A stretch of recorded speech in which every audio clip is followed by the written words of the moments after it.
안녕하세요. 대단히 반갑습니다. 바둑의 역사 구 현대 바둑의 출발과 타이틀전 이재형. 바둑 가문의 해체와 타이틀전의 시작. 19세기에 들어와 일본 바둑계는 황금기를 맞게 된다. 이때는 상업, 공업, 경제의 발달에 의해 새로운 상인, 기술자 등이 기능인들이 거상으로 발전하게 된다. 즉 부르주아 계급이 탄생하기 시작한 것이다. 농업에도 거대 분홍이 등장하여 막대한 부를 축적하게 되었다. 이들 부르주아 계급들은 여고활동으로서 바둑을 배우고 또 바둑 고수들을 초청하여 대국을 시키고 관전하기도 하였다. 이들은 바둑 고수들을 극진히 대접하였다.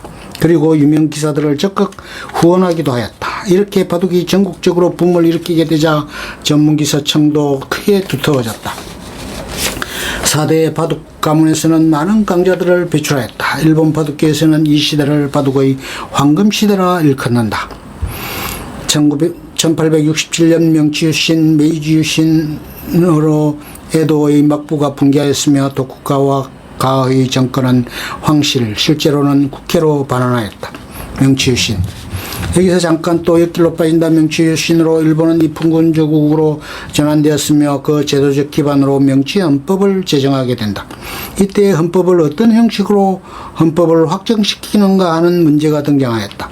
지금이야 헌법은 국민투표에 의해 확정되는 것이 당연시되고 있지만 그러한 룰이 없었던 그 당시에는 국민투표로 해야 할지 국회 의결로 해야 할지 아니면 왕이 선포하는 것으로 해야 할지 등등에 관해 많은 논쟁이 있었다.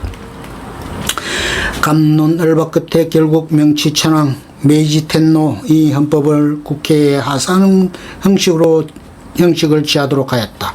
그런데 천황이 국회에 헌법을 하사하면 국회로서도 그냥 받기가 허전하고 뭔가 감사의 예를 표해야 되는 것이 아닌가 하는 의견이 나왔다. 이에 대해 여러 가지를 검토하다가 결국 만세, 반자이를 3번 외치는 것으로 결정하였다. 그리고 입으로 만만세를 3번 외치면 그것도 뭔가 어전에 만세를 부를 때마다 양손을 번쩍 치켜들기로 하였다. 이렇게 하여 탄생한 것이 바로 만세삼창, 우리가 3.1절이나 광복절에 목이 터져라 부르는 만세삼창도 따지고 보면 일제의 잔재라 할 것이다.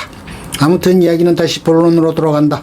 이러한 격변기 속에서 그동안 4대 바둑 가문을 후원하던 후원자들도 사라졌다. 막부에 의해 보호되어 온 바둑계는 명치 유신과 함께 그 기반을 상실하여 바둑 가문들은 복록으로 받은 땅과 저택을 반환하게 되었다.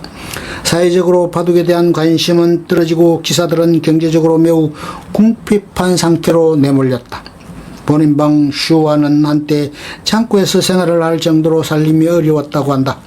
더욱이 서양 문물이 들어오면서 전통 문화를 경시하는 풍조가 만연되어 바둑 자체를 경시하는 경향도 나타났다. 바둑 가문을 지탱할 경제적 기반이 붕괴되면서 자연히 이들 가문에 의한 이에모토제는 해체되었다. 그러다가 19세기 말부터 바둑 4대 가문 출신의 유력 고수들이 바둑 단체를 만들기 시작하였다. 이들 단체 간의 바둑 시합이 벌어지면서 바둑에 대한 사람들의 관심이 높아지고 바둑은 활기를 찾게 되었다. 신문에도 바둑란이 신설되어 인기를 얻었고 한 신문의 바둑란이 인기를 얻게 되자 다른 신문들도 경쟁적으로 바둑란을 만들게 되었다. 그러나 바둑단체에 의해 바둑의 인기가 높아지자 너도 나도 바둑단체를 만들게 되어 바둑단체가 난립하게 되었다. 바둑단체의 난립의 폐해가 커지자 뜻있는 사람들이 모여 통일된 바둑단체를 만들기로 하고 그 결과로 1923년 설립된 단체가 바로 현재의 일본 기원이다.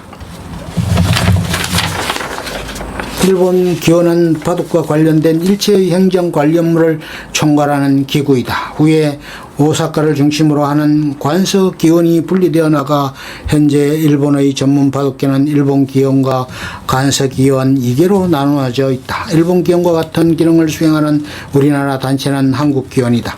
일본 기원이 설립되면서 바둑 시합은 언론사들의 의한 이벤트 기전, 타이틀전 중심으로 옮겨갔다. 이때 일본 바둑계에 혜성같이 나타난 인물이 바로 중국인 오청원. 그는 앞에서 소개한 바 있듯이 일본의 조일류 고수들을 취수고치기를 통해 모두 자기의 하수로 만들어버렸다. 이후 1950년대 일본 기계는 오청원의 시대였다. 혼인보 슈와 혼인보 직후 치쿤 혼인보 슈호.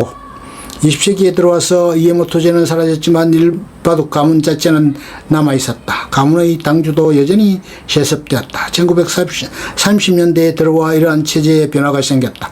21세 본인방 당주인 혼인보 슈샤이는 11대 명인이었는데 그는 본인방가의 세습제를 폐지한다고 선언하고 본인방이라는 이름을 일본 기원에 헌납하였다. 일본 기원은 본인방 자리를 걸고 다투는 기전을 개최하기로 하였다. 이제 본인방의 자리는 세습제에 의해서가 아니라 본인방전이라는 타이틀전을 통해 우승한 사람에게 주어지는 것이다. 물론 본인방의 자리에 앉는다고 해서 무슨 특별한 권한이 주어지는 것은 아니고 그저 명예에 지나지 않는다. 이리하여 일본에서 가장 전통 있는 바둑 가문인 본인방가는 21세 본인방을 끝으로 사실상 해체되었다. 본인방전은 이후 일본의 가장 권위 있는 귀전으로 자리 잡았다. 본인방전에서 내리 5연패를 하거나 통산 10회 이상 우승하면 명예 본인방으로 추대된다. 명예 본인방은 비록 이름뿐이지만 본인방가의 가독을 잇게 된다. 즉 최후의 세습 본인방인 21세 본인방 혼인보 슈사이의 대를 이어 22세, 23세 본인방 등으로 선명을 하게 되는 것이다. 본인방전에서 가장 많이 우승한 사람은 누굴까? 바로 조치훈이다. 조치훈은 본인방 10연패 통산 12회 타이틀을 획득하여 명예 본인방으로 추대되었다. 이에 따라 조치훈은 본인방가의 25세 본인방 치훈 혼인보 치쿤으로 추대되어 본인방가의 당주자리 명예뿐이지만를 잇고 있다. 물론 보통 본인방과 당주가 되면 본인방이라는 성과 함께 이름도 바꾸게 된다. 예를 들면 22세 본인방 다카가와 카쿠는 혼인방 슈카쿠로, 23세 본인방 사카다 에이오는 본인보 에이주, 24세 이시다 요시오는 혼인보 슈호로 성과 함께 이름을 함께 바꾸었다. 25세 본인방 조치훈은 그대로 본인의 이름을 사용하여 혼인보 치쿤으로 하였다.